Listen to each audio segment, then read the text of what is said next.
Assalamualaikum warahmatullahi wabarakatuh. Bismillahirrahmanirrahim. Alhamdulillahirabbil alamin. Wal aqibatu lil muttaqin wala udwana illa 'alal zalimin.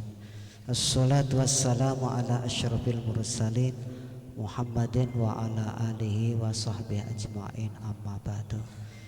Jamaah zuhur yang saya hormati, kita manfaatkan beberapa menit ke depan untuk menambah pengetahuan dan wawasan keagamaan kita.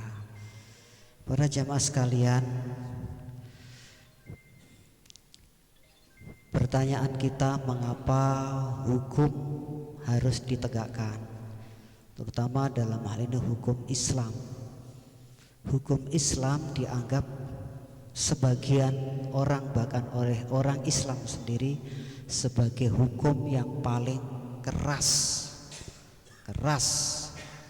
Nah, terutama mereka mendengar dari ustadz-ustadz atau kajian-kajian tentang hukum Islam, mereka membuktikan sendiri membaca Al-Quran, umpamanya surat Al-Baqarah ayat 179, memang dinyatakan seperti itu.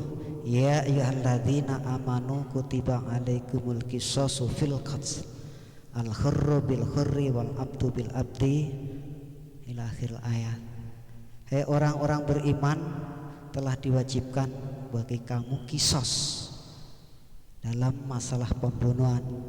Orang yang merdeka dengan orang merdeka, orang yang budak dibalas dengan budak, dan seterusnya. Para jemaah sekalian, setelah membaca ayat ini, mereka tambah yakin bahwa hukum Islam adalah paling keras dan paling sadis. Itu di luar Islam. Orang Islam sendiri juga menganggap sadis.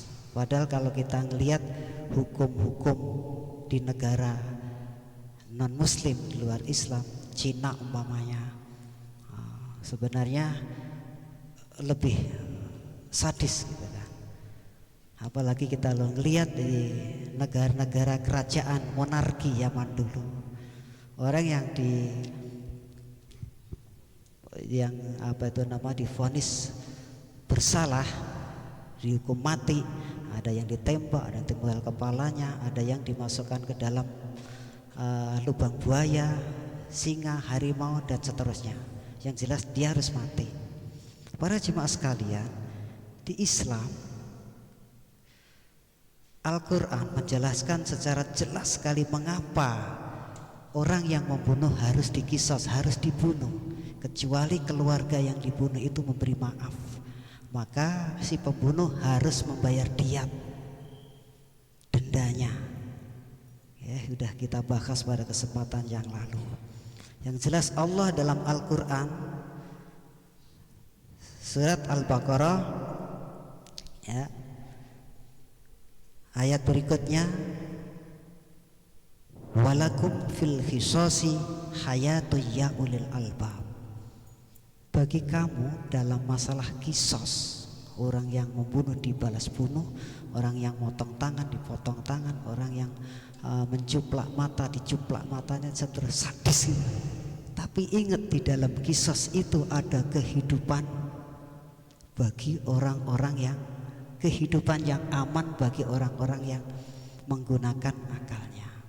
Artinya kalau hukum itu tidak diberlakukan, dimanapun berada, kejahatan pasti akan merajalela. Terutama pembunuhan pasti akan terjadi di mana-mana. Dengan Islam menyatakan bahwa dengan ditegakkan hukum qisas, maka kehidupan manusia akan menjadi aman. Itu tujuannya. Para jemaah sekalian, maka kalau kita lihat pelaksanaannya hukum Islam itu dilaksanakan di depan masjid. Sampai hari ini kalau di Mekah, di depan tempat yang ramai, di pasar, tempat di mana dilalui oleh orang banyak. Tujuannya apa? Digambarkan dalam ilustrasi begini, dan itu sudah nyata, tidak menjadi ilustrasi lagi. Pelaksanaan kisos itu dilakukan di depan masjid, umpamanya depan masjid, di tempat yang dimana di waktu-waktu tertentu, duhur maghrib, isya, subuh ada jamaah ke masjid akan melihat. Maka digambarkan kalau negeri itu 1000 orang atau penduduk yang melakukan kejahatan satu, berarti ada 999 yang disuruh negara, pemerintah untuk melihat. Nah, dengan akalnya yang sehat, melihat saudaranya yang melakukan kejahatan itu dihukum pancung di situ, dipenggal kepalanya atau dikisos, maka minimal separuhnya, 500-nya akan berpikir, oh kalau aku melakukan itu akan seperti ini. Para jemaah sekalian yang menggunakan akal, ya ulil albab tadi, hai orang-orang yang menggunakan akal, pikirkan itu.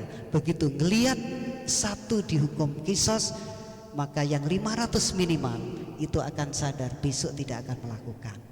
Tinggal 499-nya ternyata dia melakukan kejahatan, maka akan dihakimin dan dihukum kisos lagi, disaksikan oleh 998 orang. Separuhnya lagi akan sadar. Nanti pada suatu ketika 1000 orang tadi akan menjadi sadar hukum semua karena akalnya. Para jemaah sekalian, itu tujuannya. Kenapa hukum itu harus ditegakkan? Walakum fil kisos hayatu ya ulil albab. Ingat, dengan kisos diberlakukan. Yang membunuh dia akan dibunuh, yang memotong tangan akan dipotong, yang melakukan apa akan dibalas seperti dia lakukan. Maka akan menjadi kesadaran bagi orang yang berakal, dan akhirnya hidup ini menjadi aman. Begitu para jemaah sekalian, kenapa hukum Islam itu harus diberlakukan dalam masalah kisos ini. Di negara-negara lain kalimatnya bukan kisos, tapi dia dihukum yang sama dengan cara yang berbeda. Ada yang setom listrik, gitu, duduk di kursi, ternyata dicolokin ke matilah dia. Para jemaah sekalian, begitu hukum tidak diberlakukan, apapun hukumnya termasuk hukum Islam, maka kejahatan akan merajalela di mana-mana. Demikian dan sekian, kurang lebihnya mohon maaf. Billahi taufiq wal hidayah. Assalamualaikum warahmatullahi wabarakatuh.